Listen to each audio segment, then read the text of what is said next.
Join discord.gg/flatearth and enter a check-in room. Someone will come along and verify you to get involved in the conversation about our Earth. Earth is a certain height as well. So all we're doing is testing that claim. Go ahead. I didn't hear you. You said it isn't what? So they're claiming the Earth is a specific height as well. As if I claimed I was a 6'7". Do you know how big they're claiming the Earth is? No. Well, that would be step one. That'd be step one, knowing some of the globe claims so that you can test those. I think that's a big important. Those are two important steps that you can't skip if you want to get to flat Earth. I think step one, know what the globe claims are. Step two, test those. And step three, then you can join the club, I guess. But then cope. So, I just welcome CB. Good to see you this morning, mate. Yeah, We're just introducing this new guy who's come into the server. We're just giving him the opportunity to ask him some questions, and hopefully we'll be able to get around and asking some poignant questions and get to a state of understanding between each other. That's all. That's where we're at, mate. So, have you got any other questions, my friend, that you'd like to ask us before we maybe ask you some questions? Do you believe that, like, all of the bodies in the celestial system outside of Earth are flat? No. So the way you're thinking isn't you might be mixing up ideas a little bit. I sometimes tell people that, guys, you'll laugh. You guys have probably heard me say this a lot, but you know how you can't load a Halo into a PlayStation because they're not compatible, right? It's the wrong system. So you also can't load a bunch of flat objects into outer space and go, okay, well, that must be flat Earth. Those are also incompatible. So those two ideas of outer space and globes, that doesn't mix with flat Earth. So we're not talking about like a bunch of flat objects or flat disks floating around in space. I would say that the only Earth is what you stand on. There's no land or Earth or other land in the sky above you. That is to say, there's no planets. Well, would you be surprised to learn that Earth isn't even a planet? If I can, CB. So, yeah, we get this question a lot in the server. Sometimes it comes in the form of, in an argument form, is all of those things in the sky are balls and spheres, so why isn't the Earth a ball and sphere too? We understand things can be different. What we're saying, and what CB's saying, is we're all on the Earth.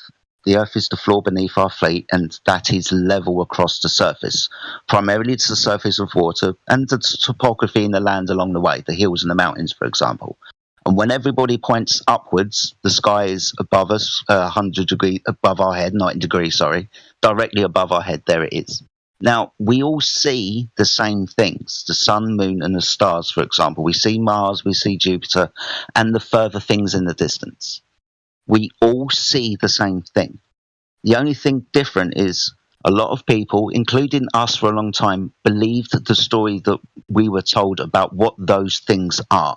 Mars, for example, is a rock planet like the Earth. It's got an atmosphere, it's got rocky terrain, so much so that they can send Mars rovers to it.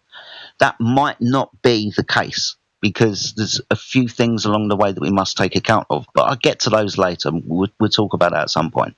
But we all believe the story that we're told. For example, Jupiter's a giant ball of gas in a vacuum. That's the story that's superimposed over what everybody sees. We see Jupiter, we see Mars, but we can't actually verify independently what they are. We ain't going there. We have to rely on the story that they tell us about these places from the authority that tells us a story, NASA or whoever you want to point to. So it's an interesting question, and I've enjoyed answering it. Cheers, mate.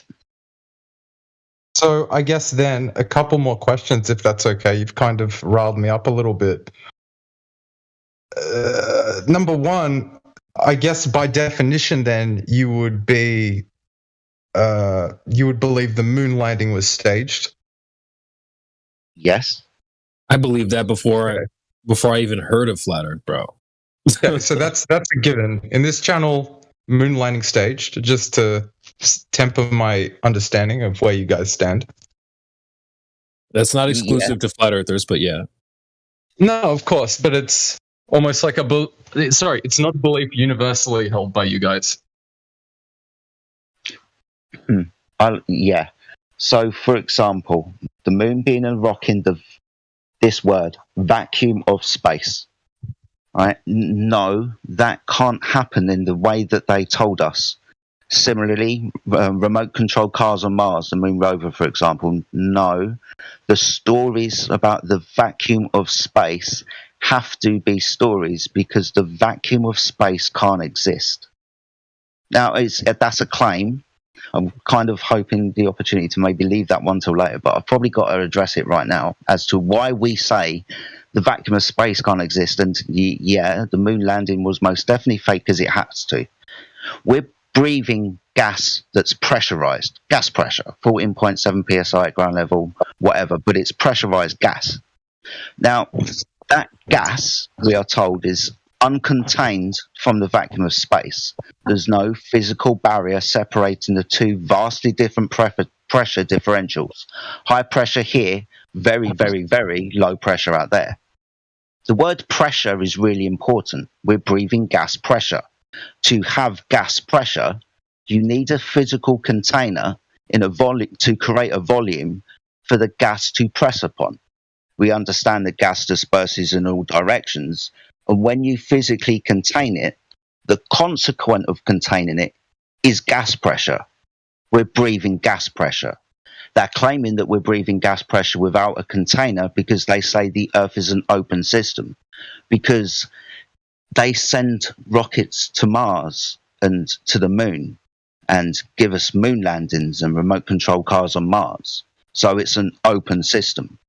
If the Earth was an open system, we wouldn't be breathing gas pressure because there's nothing for the gas to press upon. And being as there's no physical barrier keeping the gas here, well, there's nothing keeping the gas here. The gas will follow laws of nature because that's what gas does. It's a part of the physical and natural world and will succumb to laws of nature. In this instance, entropy will take effect, the second law of thermodynamics, and the high pressure system will disperse into the lower pressure environment. That's what the gas will do. So if the gas is uncontained from the vacuum of space, we wouldn't be breathing gas pressure and the gas would fill the space.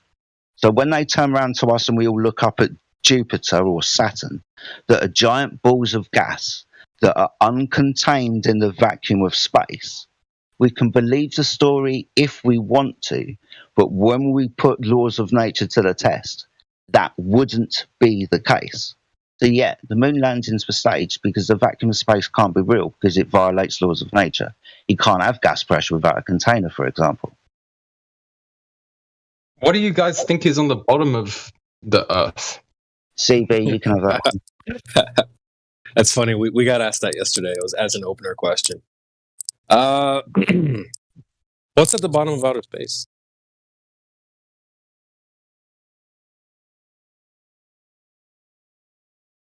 Is that rhetorical? No, I mean, I'm asking it in whatever level of sincerity you're asking about the bottom of the Earth. Well, I mean, for a topic I don't really understand your position on. Mm-hmm. No, I'm being serious. What do you think is at the bottom of outer space? I don't necessarily. You probably don't really think of it as a bottom, do you?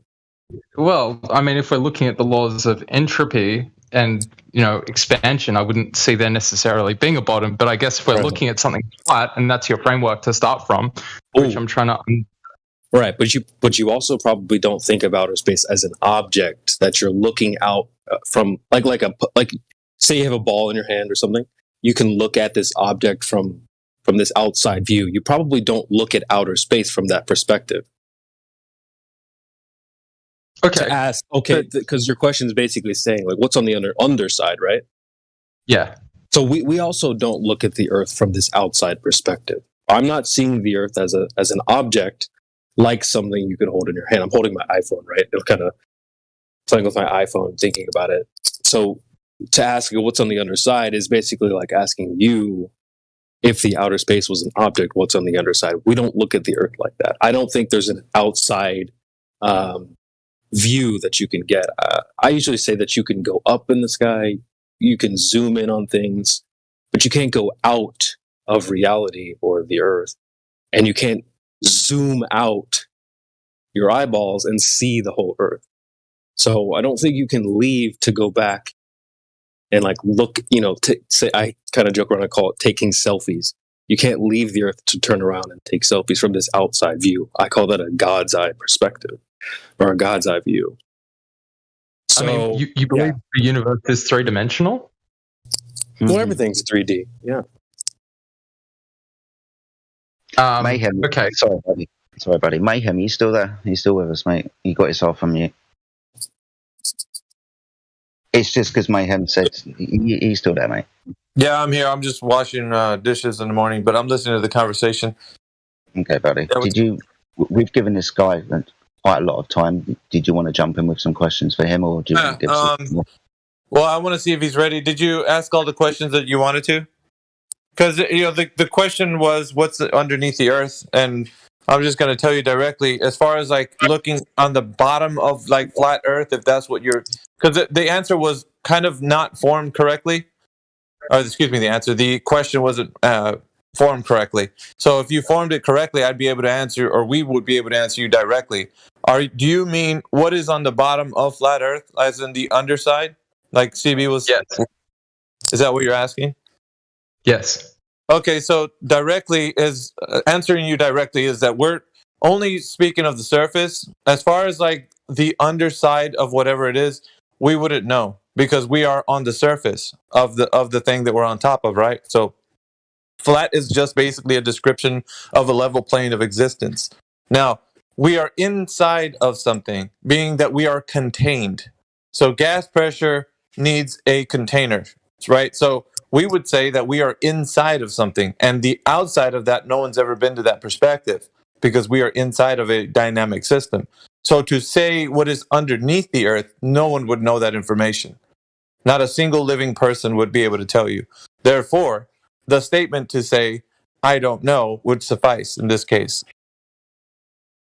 I mean, do you guys, I believe this would be the point where you guys would maybe differ on conjecture and have different hypotheses, right? You wouldn't just go, no one would know and close your eyes there, right? Just by virtue of the fact that... Yeah. So here's the thing. The people that would speculate would give you an idea of what they think, what's underneath of the Earth. However, empirically, like something that we can test and, show a method of how we can gain this knowledge to know what is underneath of the Earth, there wouldn't be anything to empirically provide evidence for that, right? So on that instance, we wouldn't be able to tell you for sure. We know this is that. There'd only be speculations that you'd hear from people talking about like a biblical cosmology or whatnot. It would not be something that would be sufficient to show you for sure what it is. Versus, you got like I consider it a false dichotomy, but for you it'd be a real dichotomy in your mind. Right. You'd be thinking, I'm comparing this information that the flat Earth is telling me to the globe Earth, where you'd have a globe where people could leave the system and look back at the Earth and see it as an oblate spheroid. So this is a way you're forming this question in your mind because you have already something predisposition in your mind as to what you think it is.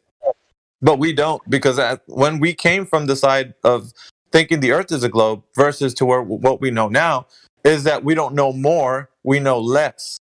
So it's really a revealing part of our mind that we start to get to realize that the information that we had previously was not verified, which is kind of like where you're at the moment because you're asking these questions. Therefore, they don't sound reasonable to you. So it's hard as it might seem right now. If you have any more direct questions, I will then ask you some questions and then see where you stand with the information. Okay, I'll give you a quick one, easy one, short answer. I mean, answer however you like, of course. Okay. Has anyone, to your knowledge, been to the edge of this finite space? Can I No. answer that? No. Yeah, that's the answer. There you go. No. No. It's one's made it. interesting. No. So we can elaborate, but that's going to reduce the information to speculation, and I don't want to do that. So the short answer is no. But would that suffice for you? So we can move on and ask you sure. Okay. Sure. So we don't speculate in this group. Okay. Sure. We don't do that Mayhem. because we're trying to get people to the place of actually either knowing or not. So we want to put people in a real solid position so they can know what information is being posed to them as empirical or not.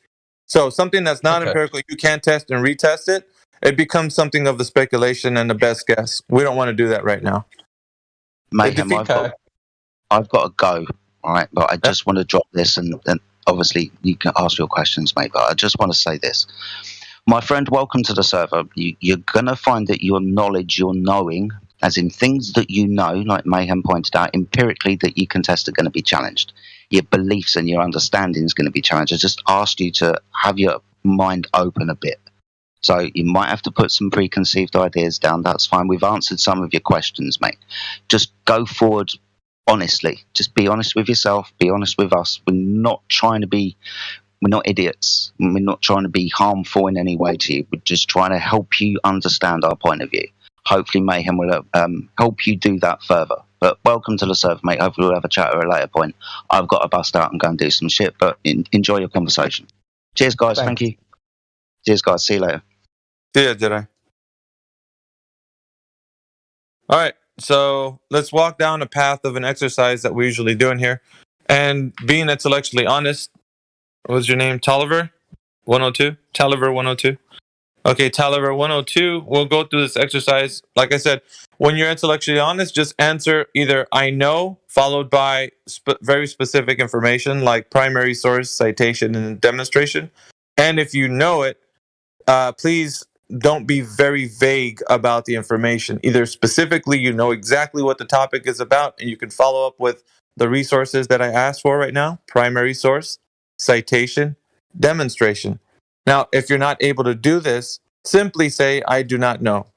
And then we can move forward to the next question. I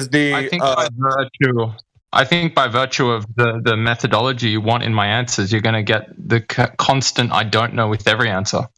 Well, you haven't even known what I was going to ask.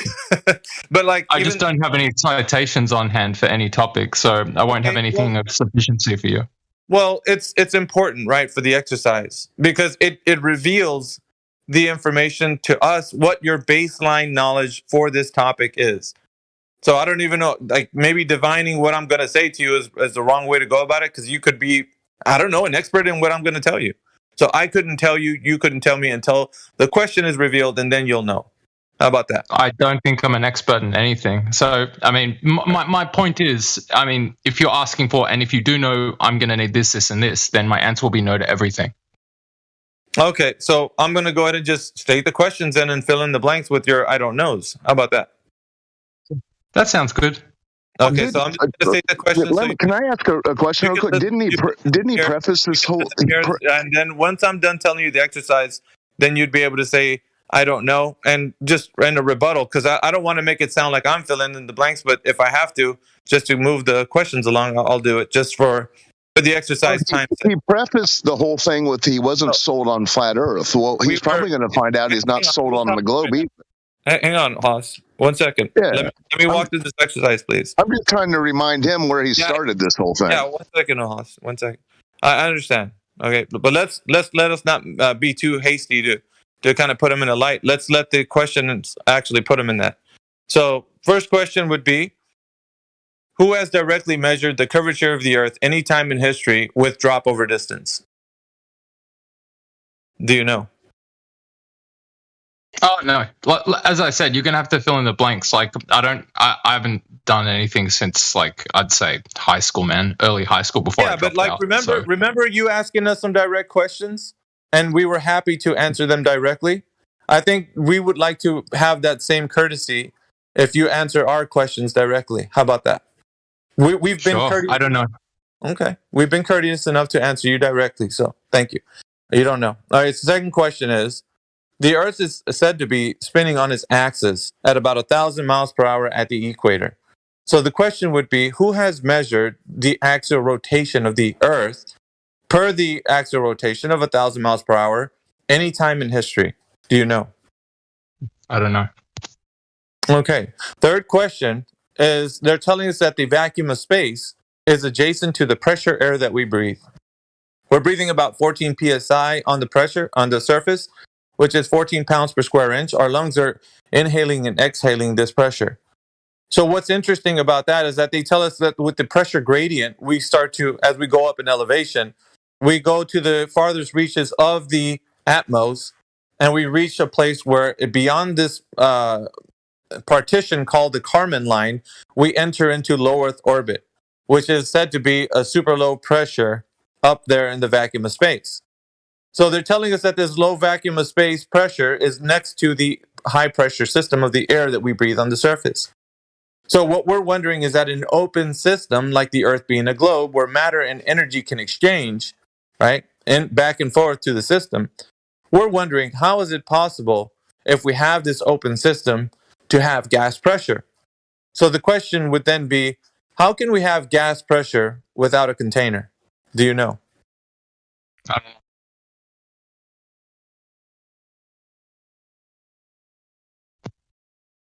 Talliver?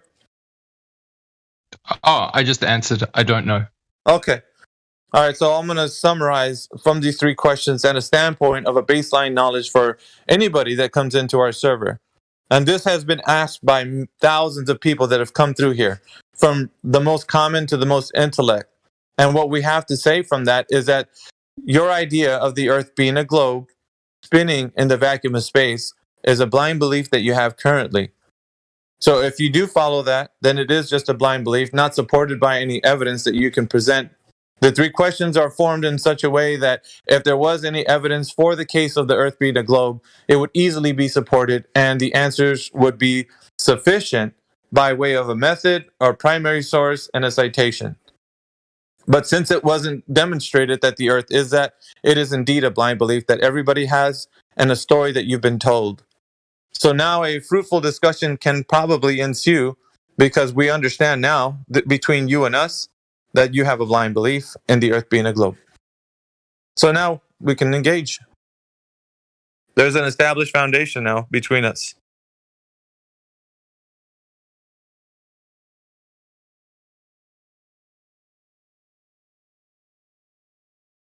Hello? Did I lose you, Talliver? Hey, I'm back. Yeah. Well, you'd like me to repeat the summarization since you're back?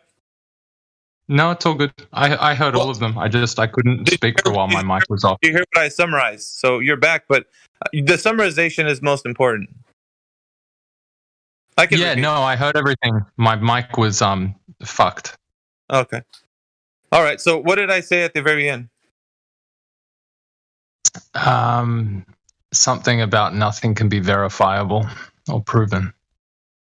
Well, not something. The Earth being a globe spinning in the vacuum of space is not verified by any empirical evidence, thus leading us to a foundation between us that it's just a blind belief and it's not supported by empirical evidence.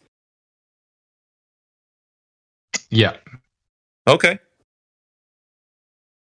Now we have a foundation to begin. Is there any other questions you might have, or possibly a conversation you might want to speak of? Because from what we understand in our position is that there isn't any evidence to support the case that the Earth is a globe. So any further discussions about a specific dichotomy in your mind as to, well, the sun is 93 million miles away. Well, we just found out that the Earth is not what we've been told, because if it was, it would be supported by empirical evidence. And that evidence would lead us to understand what the Earth is directly versus it not being what we think it is. So it has to be something that we know it is, or not.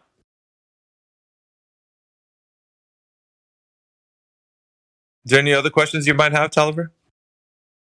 Because I think I have some topics I want to bring up, but I don't know if you want to talk about them now or if you feel kind of I don't know, different now? Because the conversation has shifted to where you thought you were certain of certain things. You had a dichotomy in your head about what the earth is and what it's not, or how it works. I don't know. Just kind of throwing some things out there. Nah, just a bit overwhelmed by the topics covered and the framework kind of required for these sorts of conversations. Well, the framework is an established knowledge of what we know the earth to be. So if the earth is not established to be anything that we know or we can verify, then we don't have anything foundationally to go off of. That the most difficult part right now for a mind who has first heard this or is trying to reconcile the idea that they've only been told information that cannot be verified is a very difficult one. We often refer to it as cognitive dissonance because the mind cannot accept that it just only believes in something that basically what I'm saying is that when we all come into this, however the knowledge hit our mind, we rejected it. Each and every one of us, it's to some level, to some degree. Not a full-on rejection. Like, it's not a process that everyone goes through. Like, some people can fall into this information after 5 minutes. Some people, it takes them 3 months. Others, years. We don't know the timeline for each individual. What we can say is that it is a process. And how you process it, that's going to be the hallmark of the difference. So, Fair enough. So it's not an easy topic in that sense. At first, it feels like a meme when you're hearing about it because you feel like you're standing on solid ground when you're coming in here thinking the Earth is a globe and asking a flat earther a question. When it turns out that you don't know if the Earth is a globe, then everything is questionable, and you just like, whoa! I just thought I knew what was going on. That's what I mean. It's hard to take in that because now your mind is like, okay, we're gonna get back at these guys. And so you're going to try to formulate some kind of ideas as to like, well, maybe we're wrong. But I guarantee you, my friend, we've thoroughly researched this topic. And mostly all the avenues that you can think of, everybody in here has already thought about. Conversations that lasted for hours and weeks even on certain topics. So we've not only thoroughly flushed them out, but we're well educated on certain topics. Also, we are students of like logical fallacies. So those logical fallacies are committed when we're not. Nobody really talks about these logical fallacies, but they're being committed in the sense of it being something as information that's put on trial. So if you have like what's hanging in the balance right now, the information that you know and that we know is put on trial, then it's like almost like a court case. How can you provide evidence for the case of the globe? And how can you provide evidence for the case of it not being a globe? Like, what is the verifiable information that we can go off of? What's empirical? So yeah, that's the way we treat it in here. This isn't just like a conversation across the couch. This is indeed like something that you would probably think about if it would be on trial, like in a court with a jury and so on. So we try to present it in a way that we leave no questions as far as like our presentation of what we're talking about. We make sure that it's not just speculation because that wouldn't help anyone. Although we can speculate, which is not an issue to us, but we just don't do it with new people because it doesn't help them. It enables them.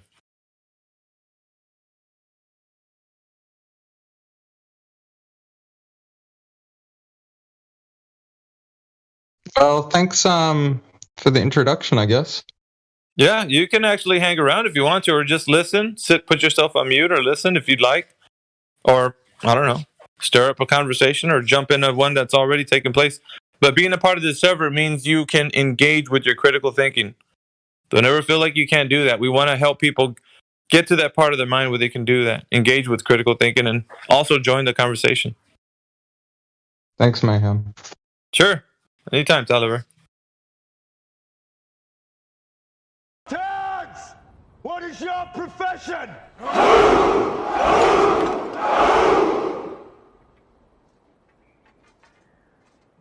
See, old friend, I brought more soldiers than you did.